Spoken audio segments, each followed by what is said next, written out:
Bonjour, je suis le docteur Fadel Saïbou et je vais vous parler aujourd'hui de la physiopathologie de l'orgasme, un phénomène complexe impliquant des mécanismes physiologiques, neurologiques, endocriniens et psychologiques.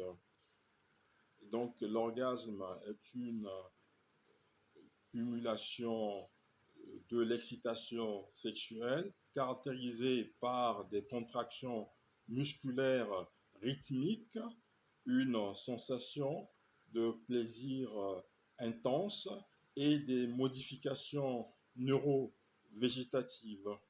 Donc, elle se décompose en plusieurs phases. Nous avons l'excitation avec augmentation du flux sanguin génital, l'érection chez l'homme, la lubrification et la turgescence chez la femme, et activation du système nerveux sympathique et parasympathique. Voilà. Nous avons ensuite le plateau avec maintien de l'excitation, avec augmentation de la tension musculaire et cardiovasculaire. Et enfin, l'orgasme, phase réflexe involontaire avec contraction des muscles pelviens et libération des neurotransmetteurs. Et à la fin, nous avons la résolution, c'est-à-dire la détente musculaire avec retour à l'état basal. Donc, les mécanismes neurologiques pour l'orgasme sont, donc, il faut d'abord rappeler que l'orgasme est contrôlé par un réseau composé de structures cérébrales et médulaires,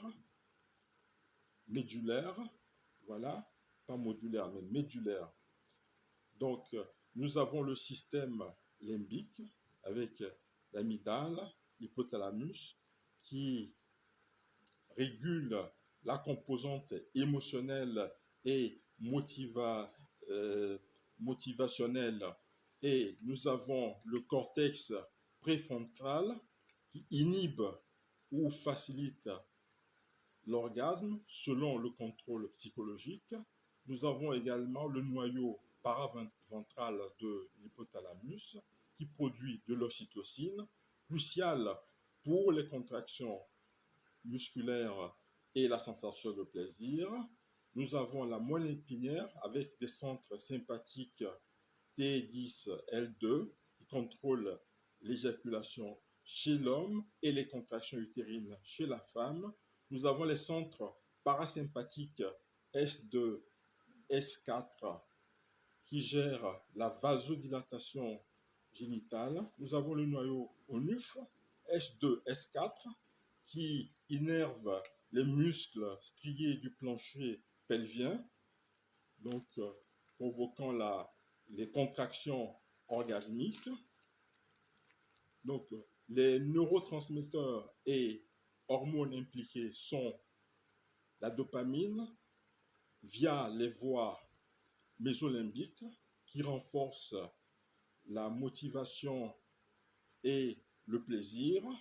Nous avons la sérotonine qui a un effet modulateur et inhibiteur à haute dose via les récepteurs 5-HT2C.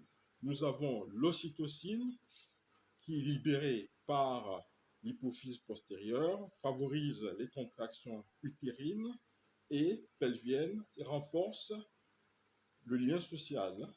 Nous avons la prolactine qui augmente après l'orgasme, contribuant à la phase réfractaire, surtout chez l'homme. Nous avons les endorphines qui provoquent une sensation d'euphorie et d'analgésie post-orgasmique.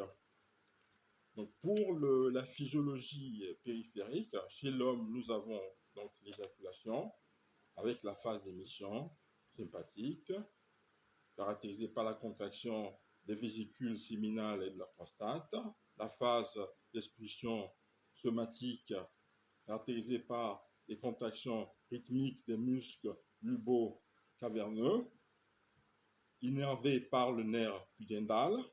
Nous avons l'orgasme associé à 3 à 5 contractions musculaires de 0,8 secondes d'intervalle. Voilà. Chez la femme, nous avons les contractions utérines dirigées vers le haut via l'activation sympathique. Nous avons les contractions du plancher pelvien, c'est-à-dire des muscles pubo-coccygiens, à la même fréquence que chez l'homme. Et nous avons l'éjaculation féminine chez certaines, avec libération de fluide des glandes paraurétrales, les glandes skénées. Voilà.